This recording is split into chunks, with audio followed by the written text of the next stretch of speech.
और अब बात हमास की।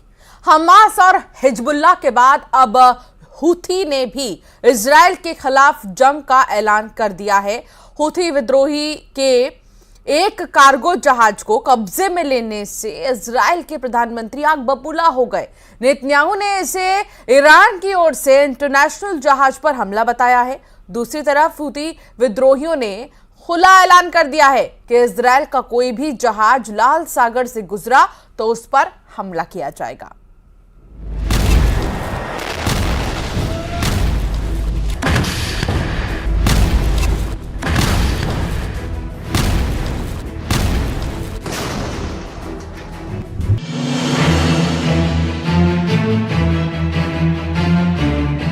हूथी विद्रोहियों की सबसे बड़ी हिमाकत,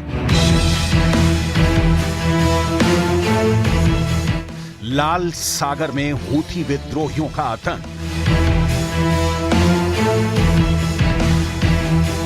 भारत आ रहे जहाज पर हूथी का कब्जा।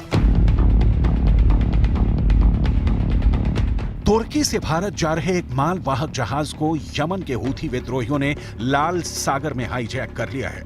जानकारी के मुताबिक इस जहाज पर अलग अलग देशों के करीब 25 क्रू मेंबर सवार थे। इजरायल का कहना है कि हूथी विद्रोहियों ने जिस जहाज को हाईजैक किया है वो मालवाहक जहाज भारत की ओर जा रहा था। इजरायल के मुताबिक जहाज पर 25 क्रू मेंबर्स थे जो यूक्रेन, बुल्गारिया, फिलीपींस और मैक्सिको जैसे देशों के नागरिक हैं। अमेरिका ने भी इस बात की पुष्टि की है कि हूथी विद्रोहियों ने गैलेक्सी लीडरशिप नाम के जहाज को हेलीकॉप्टर के जरिए कब्जे में लिया है। यमन के हूथी विद्रोहियों ने लाल सागर में जहाज को हाईजैक करने का ऐलान किया है। हूथी विद्रोहियों का दावा है कि जहाज को लाल सागर से यमन के बंदरगाह तक ले जाया गया है। हूथी के मुताबिक वो उन सभी जहाजों को निशाना बनाने वाला है जो इजरायल से ऑपरेट होते हैं या फिर जिन पर इजरायल का झंडा लगा हुआ है। हूथी ने ऐसे जहाजों पर काम कर रहे अन्य देशों के नागरिकों को नौकरी छोड़ने की धमकी भी दी है। गैलेक्सी लीडरशिप जहाज हाईजैक होने के बाद इजरायल के प्रधानमंत्री का गुस्सा 7वें आसमान पर है। इजरायल इस वक्त हमास और हिजबुल्लाह के साथ हूथी मतलब एक साथ 3 मोर्चों पर जंग लड़ रहा है।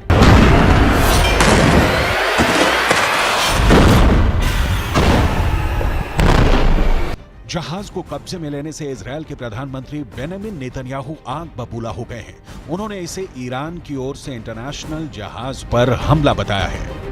इजरायल के प्रधानमंत्री बेंजामिन नेतन्याहू ने कहा है कि ब्रिटेन के मालवाहक जहाज जिसे जापान ऑपरेट करता है उसे ईरान के समर्थन वाले यमन के हूथी विद्रोहियों ने कब्जे में ले लिया है। जहाज पर एक भी इजरायली नागरिक नहीं था।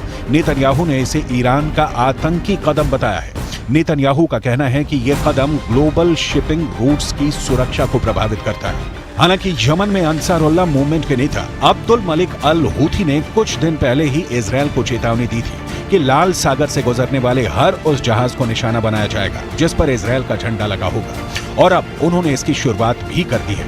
हालांकि इजरायल ने साफ कर दिया है कि यह जहाज उसका नहीं है और ना ही उसमें कोई इजरायल का नागरिक सवार है। दूसरी तरफ ईरान के सर्वोच्च नेता आयतुल्लाह अली खामेनी ने मुस्लिम देशों से इजरायल के साथ राजनीतिक संबंध तोड़ने की अपील की है। एक न्यूज एजेंसी की रिपोर्ट के मुताबिक आयतुल्लाह अली खामेनी ने कुछ वक्त के लिए मुस्लिम देशों से इजरायल के साथ राजनीतिक संबंध तोड़ने की अपील की है। पिछले हफ्ते मुस्लिम देशों के गठबंधन OIC की बैठक में इजरायल पर प्रतिबंध लगाने पर सहमति नहीं बन पाई थी, जिसके बाद अब ईरान के सर्वोच्च नेता ने इजरायल से राजनीतिक संबंध तोड़ने की बात कही है। मतलब अब इजरायल और हमास का युद्ध सिर्फ इजरायल और हमास का नहीं है, बल्कि यह युद्ध अब पूरे पश्चिम एशिया में फैल चुका है।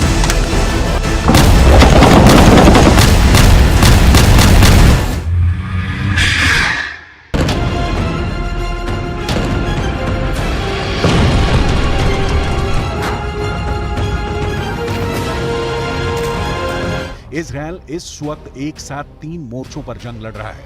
इजरायल को यमन में सक्रिय हूथी विद्रोही गुस्सा दिला रहे हैं और इजरायल भी अपने इरादे जाहिर कर चुका है कि वो हूथी विद्रोहियों को सबक सिखा सकता है, क्योंकि भले ही यमन और इजरायल बॉर्डर शेयर ना करते हो, लेकिन वो लाल सागर के जरिए एक दूसरे से जुड़े हैं।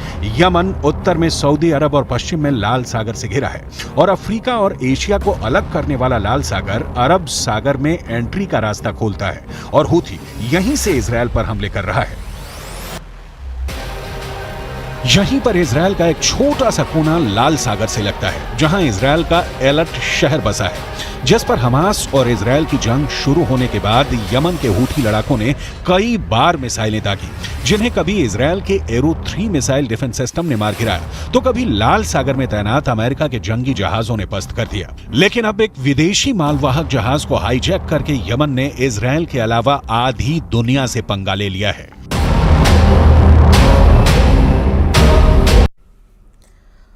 भोपाल से बड़ी खबर आ रही है। कलेक्टर आशीष सिंह ने स्कूल का